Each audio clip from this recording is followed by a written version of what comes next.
Hello, this is Dylan Miller on Daily Dose of Dylan, Google Podcast, Spotify, Spreaker, iHeartRadio.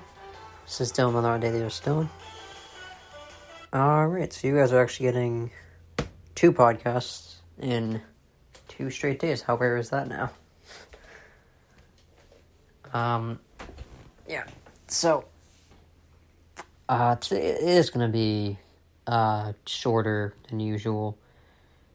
I have 4 topics that I want to cover, but yeah, so it'll be quick. It'll probably last like 15 minutes, I'm guessing.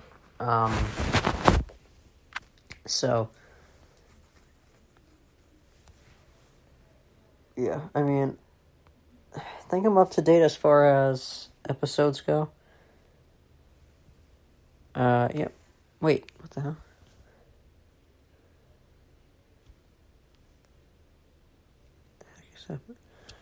Alright, you know what? It's not important. So, let's open up with this. So, Jerry Jones had some odd comments on the Sam Williams arrest, to say the least. He thinks he's maturing because he decreased his... So, last time he was arrested, it was 98 miles an hour. Now it's 66. So that's improvement in Jerry Jones' eyes. And I guess he's not, from an incredibly technical standpoint,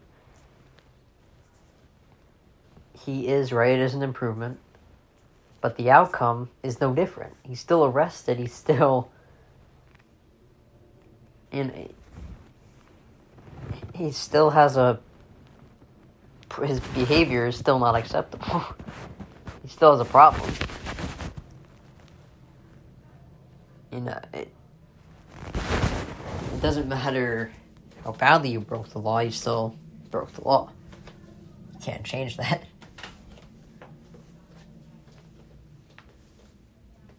You know, like, I don't know, I've been trying to be nice about this thing with Jerry Jones, but I don't really get how he's still...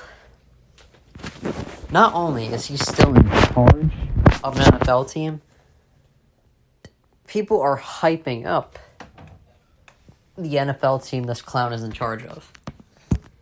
And yes, I did call him a clown because that's what he's been the last 25 years. Or even longer. You know, as I said yesterday, great quarterback and a great coach can hide poor leadership or poor ownership. So yeah, if he has Jimmy Johnson and Troy Aikman, he's going to look good. Since he lost them, he hasn't won anything. And they're not going to win anything this year. Maybe they'll make the wild card. But honestly, I'm at the point where I'm talking myself into the fact that they're not going to make it. The Giants will make it over the Cowboys. That's what I'm envisioning. You know, he says the craziest stuff, and he has Mike McCarthy calling the plays. Kellen Moore was one of the best offensive coordinators last year, and they lost him. They ran him out of town. Now Mike McCarthy is calling the plays. And I'm not saying he's stupid, but I don't know if that's exactly an optimal... It's not the ideal situation, having your head coach also being your offensive play caller. I don't think that's the right... That's just not a good deal. And I do think their offensive production is going to go back a tier. I mean, their O-line's getting older. They're probably going to have to rely more on Dak, which is unfortunate. The only improvement I think they made over the offseason is getting rid of Zeke. So now they can have Tony Pollard take most of the carries. Which I think most people will agree, that should help him get better. But we can't guarantee if Tony Pollard just looked good because he wasn't getting that much carries. We're not sure. Yeah, what I'm hoping happens, honestly, just because I I'm sure you guys know how much I hate the Cowboys, is their offense will remain stagnant, and the Chargers offense will light it up with Kellen Moore over there now. That's not hoping that happens, and I think it's very likely. I think the Chargers offense can really pop this year. And I see the Chargers returning to the playoffs. But the Cowboys, I don't see them going to the playoffs this year. The Eagles are better. The Lions are better. The Seahawks are better. Niners are definitely better. That's already 4 teams. The Saints will get a higher seed than them because they're going to be a division winner. So that's 5 right there. And then there's 2 more. I think the Vikings are better. And I believe the Giants are better as well. So yeah, and I know you guys probably think it's obnoxious how much I hate the Cowboys, but I don't think I'm alone on this one. All right, so Shohei Ohtani, I didn't really dive deep into this yesterday. I didn't mention it, but he would like to continue hitting. Now, I am all for playing through an... honestly, if you think you can play through an injury, I'm all for it. You can go ahead. It's if you feel like you can, there's no reason you shouldn't. You know?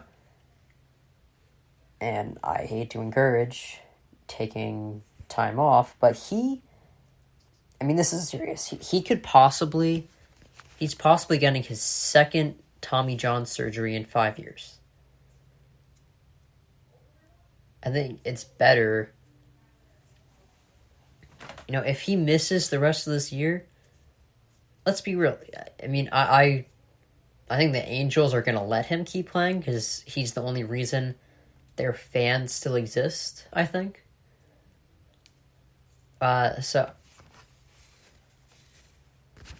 Tommy John surgery is significant, especially when you have it more than once. It can have a significant effect on you.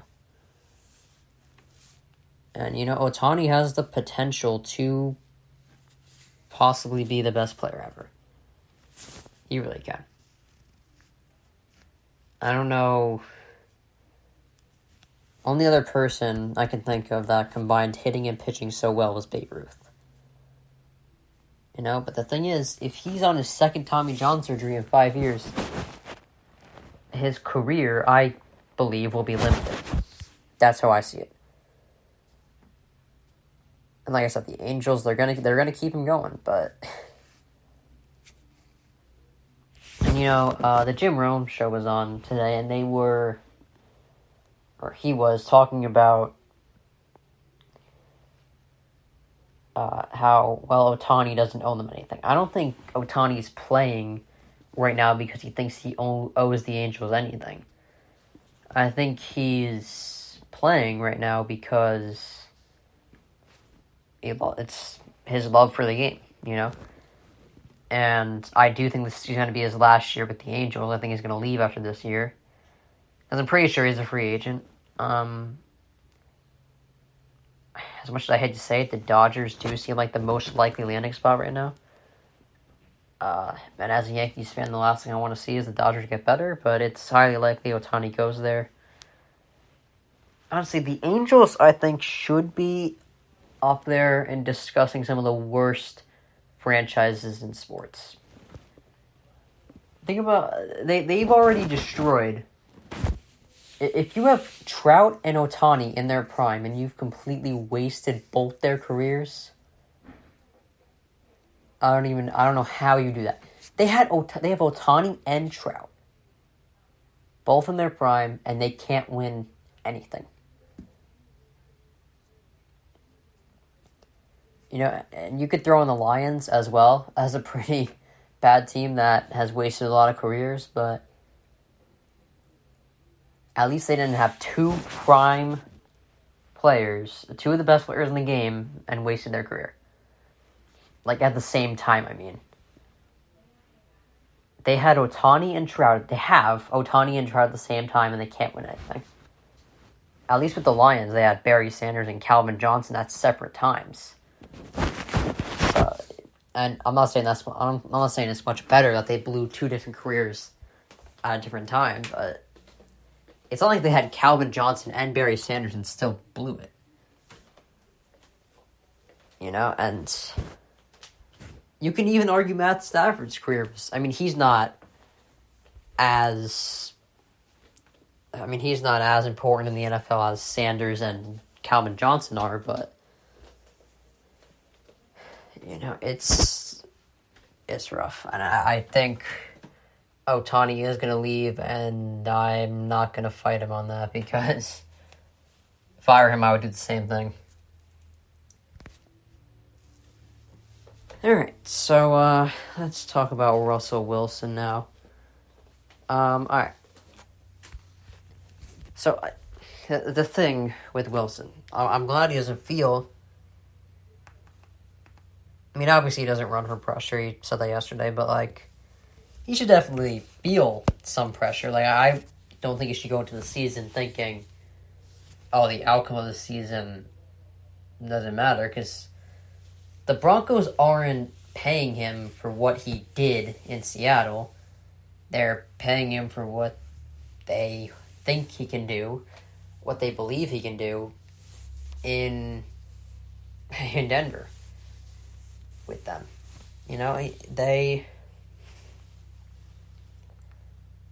If he has another crappy season, if he has a repeat of last year, his career is 100% in question. If he has the kind of season he had last year, with a new coach, you can't blame the coach. Sean Payton has won a Super Bowl before, and yeah, he had Drew Brees. But if Russell Wilson is still the same Russell Wilson that we hope he is, then it shouldn't be a problem. I don't think Russell Wilson has to win the division, and he won't. He won't win the division because he's got the Chiefs there. And I don't even think the Broncos have to be better than the Chargers. They just have to be significantly better than last year. They can't. The last thing they need to do is repeat last year. Now that they have Sean Payton, now that Russell Wilson has lost 15 pounds, they cannot afford to have another crappy season. Because then, if you thought the media was relentless in calling him washed this year, next year will be even worse. And I'm not going to defend him either. I've already thrown out why I believe he possibly aged out so quickly. It's because he's a mobile quarterback. Mobile quarterbacks age significantly quicker than Rodgers and Brady, who are pocket passers. That's my worry with Lamar Jackson. I mean, I think he's a great quarterback right now, but he's also in his mid-20s, so it's not going to have an effect on him yet. Not for another, 5-10 years. It won't have an effect on him. So there's plenty of pressure, and I think he can't help but see how Seattle is doing significantly better than the Broncos with Geno Smith as their quarterback. Right now, Seattle is, regardless of what I think the Broncos can do this year, Seattle is looking like they won that trade, the Russell Wilson trade. And I know Russell Wilson doesn't want it that way. But that is how it looks right now. The Seahawks can very well make the playoffs, and I believe they can because I think they're really good. And the Broncos are very well going to miss the playoffs unless they really improve this year. So, we'll see how he does. And that is going to be it for today. I'm actually probably about to hit the 15-minute mark here. So, my estimate was pretty good. So this is Dylan Miller on Daily Dose of Dylan. Google Podcasts, Spotify, Spreaker, or iHeartRadio. It's Dylan Miller on Daily Dose of Dylan. Have a good day. I should see you Monday, but if not, I will do a makeup podcast. That's what I'll promise you. All right. Have a good day.